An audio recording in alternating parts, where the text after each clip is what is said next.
Olá, sejam bem-vindos ao canal Conectado com Deus. No vídeo de hoje você vai conferir uma cena muito emocionante de uma paciente que estava internada em um hospital de São Paulo, sendo um caso confirmado do novo vírus que chegou no Brasil.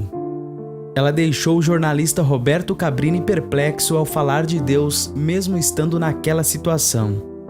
Dias depois, ela recebeu a cura e fez até mesmo a equipe médica chorar. Assista este vídeo até o final, você vai se surpreender. Ele enviou sua palavra e os curou, e os livrou da morte. Esta palavra está escrita no livro de Salmos, número 107 e verso 20. Na última reportagem exibida no programa Conexão Repórter de Roberto Cabrini, foi apresentada a emocionante história de Rosiane. Rosiane é uma mulher que tem muita fé em Deus e que contraiu o vírus cruel que se propagou pelo mundo. Durante a entrevista, o apresentador Roberto Cabrini perguntou para a mulher qual era o sentimento dela naquele momento. Emocionada, ela disse que estava tudo bem, porque ela é uma mulher de oração e a fé dela estava firmada em Deus. Boa tarde, tudo bem? Como é que é o seu nome? Rosiane. Quantos anos você tem, Rosiane? 37. Casada? Sim, Filhos? tenho 1 ano e 9 meses. Quais são os sintomas que você apresenta? Eu tava com febre, aí desde ontem, às 20, minha febre já melhorou, tô sendo bem atendida, bem medicada. Gente, como é que você ficou emocionalmente? Eu sou muito uma pessoa de oração, meu emocional tá bem, eu tô sendo muito bem tratada aqui. Peço forças a Deus para orar, eu falei, Senhor, venha em socorro da minha necessidade. Eu estou enferma, mas eu confio em Ti, Senhor, eu confio na equipe que está cuidando de mim. Depois dessas palavras da paciente que se encontrava em estado crítico, o apresentador se calou e não perguntou mais nada, e a entrevista foi encerrada. Dias depois ele voltou no hospital para falar com ela. Ela já estava curada, agradecendo a Deus e recebendo alta. O momento em que ela deixou o hospital foi muito marcante. Até os médicos se emocionaram com aquela cena. E mais uma vez ela exaltou o nome de Deus por ter saído daquela situação. Está ela. Bom dia, Rosiane. Bom dia. Tudo bom? Tudo. Como é que você está? Tô bem agora. Muita coisa aconteceu desde então, né? Muita coisa. Como é que você define, como é que você descreve tudo o que aconteceu contigo? Eu sou um milagre.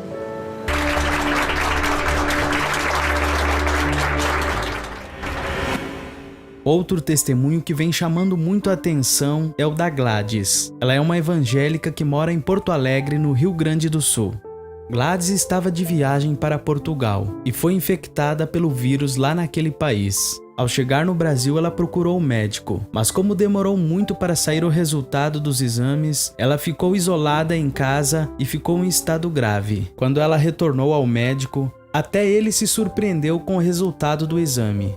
Mas a notícia mais impactante veio logo após. Ela foi curada em casa, sem usar medicamento. Ela disse que foi a mão de Deus que fez o milagre na vida dela.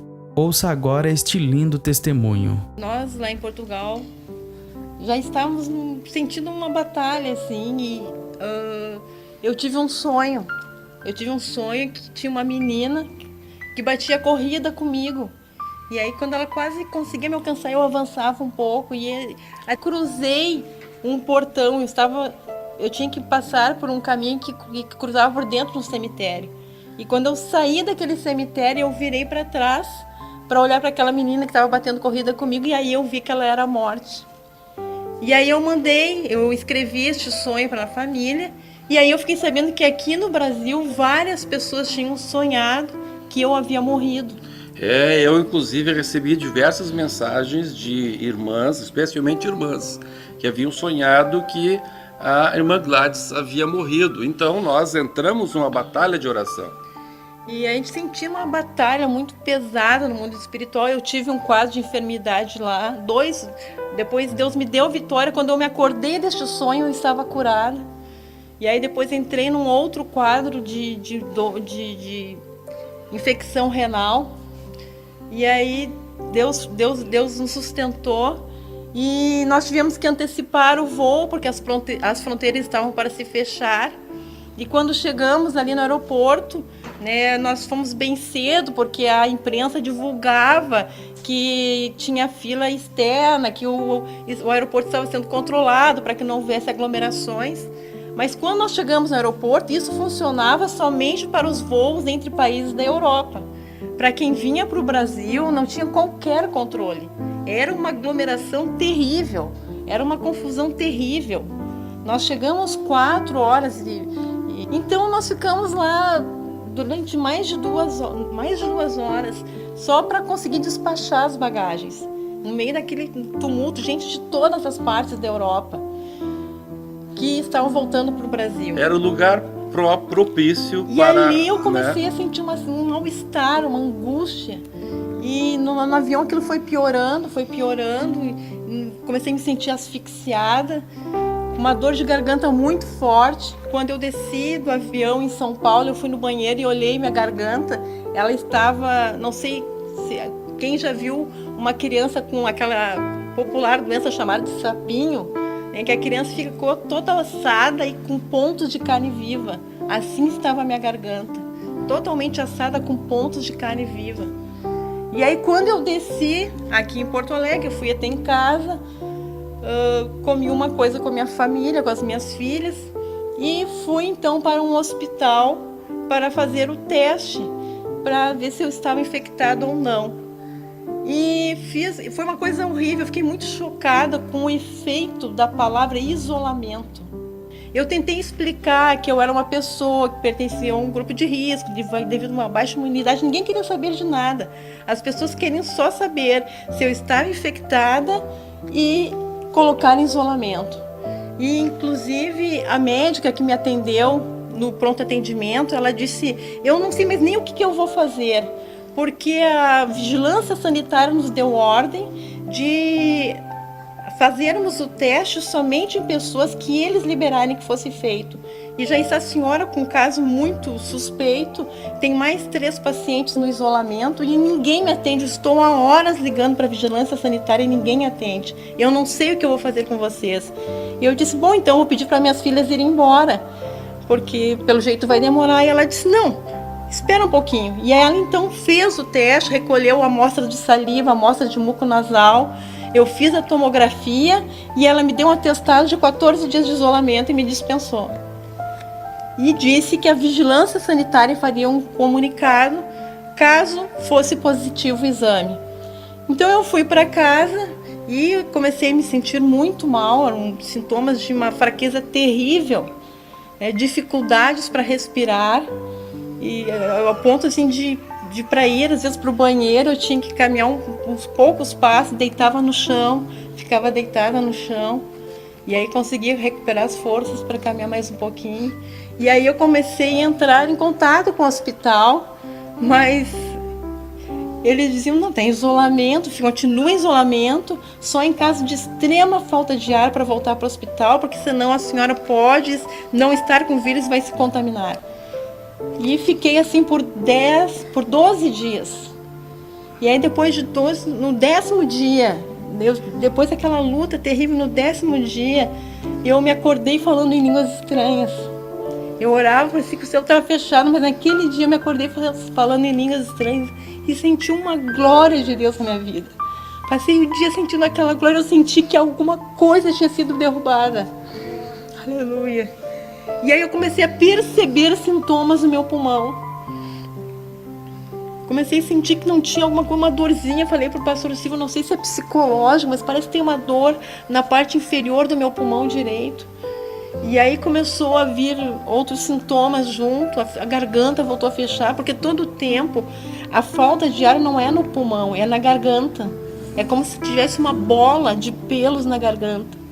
E quando eles puxaram a minha ficha, então, aí apareceu a tomografia que eu tenho aqui, acusando uma pneumonia, ou seja, eu estava 12 dias. E aí quando os médicos puxaram aquilo ali, a médica que puxou, ela chamou o outro médico e virou a tela do computador e o osso deles assim foi de pavor. Ninguém tinha se dado, parece que o diabo tinha cegado as pessoas. Ou seja, o inimigo queria lhe matar mesmo.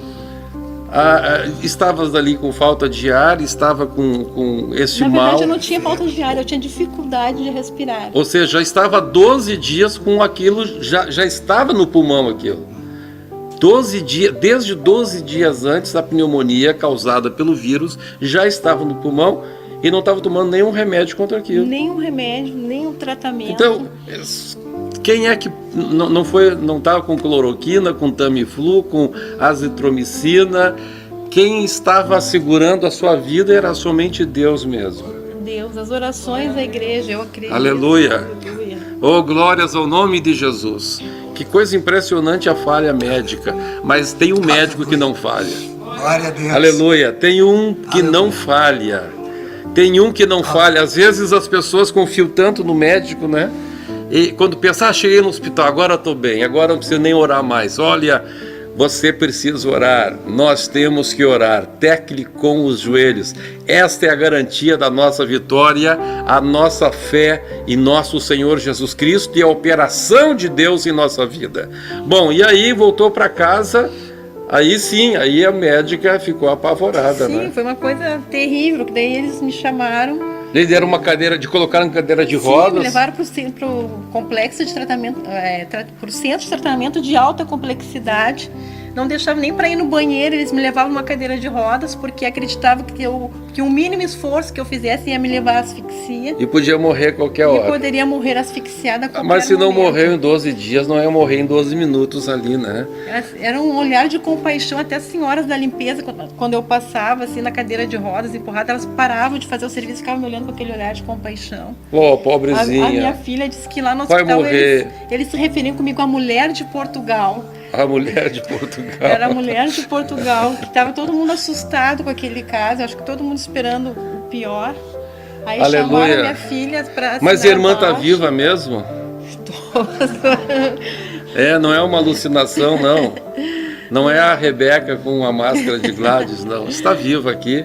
Aleluia. Deixa eu tocar, ver se é verdade. Realmente, ela está aqui Já até mesmo. recuperei os quilos que eu tinha perdido. É que isso. é o pior, né?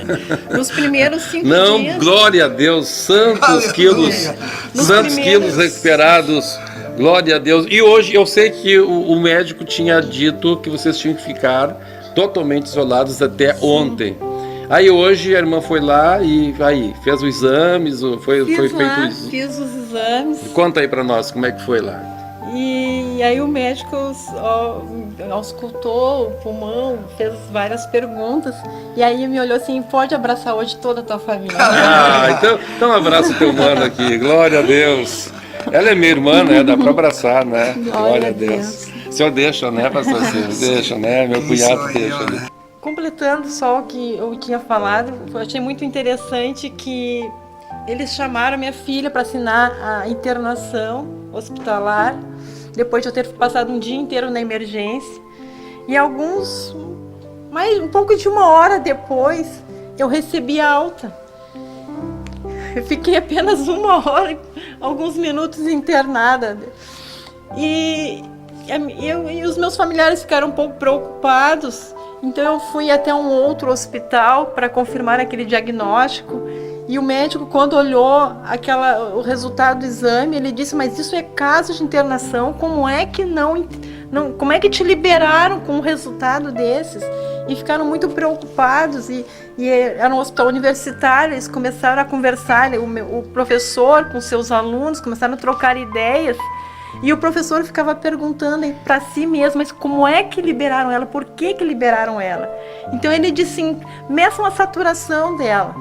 E aí, quando mediram minha saturação, eu estava com 98 de saturação. E aí eles disseram assim: mas com um quadro desses e 98 de saturação é que tu é uma pessoa muito forte. E para ter sobrevivido 12 dias com um quadro desses, é que tu é muito forte.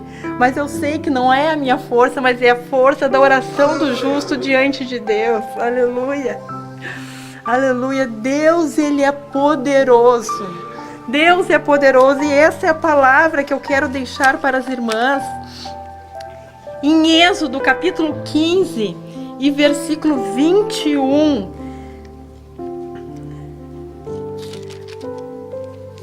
E Miriam Vou ler o versículo 20 também. A profetisa Miriam, irmã de Arão, tomou um tamborim, e todas as mulheres saíram atrás dela com tamborins e com danças, e Miriam lhes respondia: cantai ao Senhor, porque gloriosamente triunfou. Aleluia!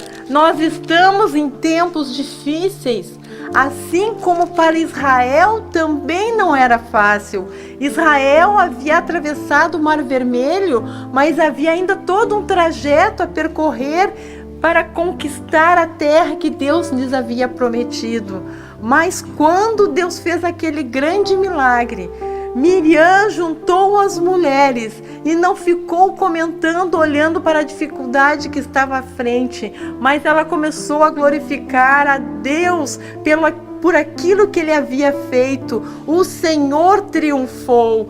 Aleluia! Por alguns dias eu passei por um Mar Vermelho, eu levei para atravessar o Mar Vermelho, parecia que não ia chegar na outra margem, mas o Senhor triunfou. Quando eu abri as janelas daquele isolamento para ouvir o que estava lá fora, eu ouvia somente os ruídos do exército de Faraó, que com seus cavalos que trazem um som de morte para nós. Quando eu tentei gritar para o Egito buscando socorro, eles só diziam para mim: você está em isolamento, você está no lugar que Faraó destinou. Mas o Senhor triunfou. E hoje eu estou aqui para dizer que, para glorificar a Deus junto com a igreja, pelos 16 anos que o Senhor tem triunfado no Ministério Restauração. Muitos foram os ataques, muitos foram as lutas, mas o Senhor triunfou. Vamos olhar para isso, irmãs. Vamos nos agarrar com aquilo que Deus faz, com o que Deus pode. Não vamos nos entregar às dificuldades, mas vamos manter uma posição de guerra, uma posição de confiança em quem está à frente de nós, em quem nos conduz nestas batalhas da vida, sabendo que Ele triunfa, Ele é Deus, Ele é Senhor, Ele tem poder sobre todas as coisas. O Senhor triunfou. Glorificamos ao seu nome por isso. Que Deus abençoe a todas, em nome de Jesus. Para mais vídeos como este, inscreva-se no nosso canal, curta a nossa página no Facebook e siga o nosso Instagram.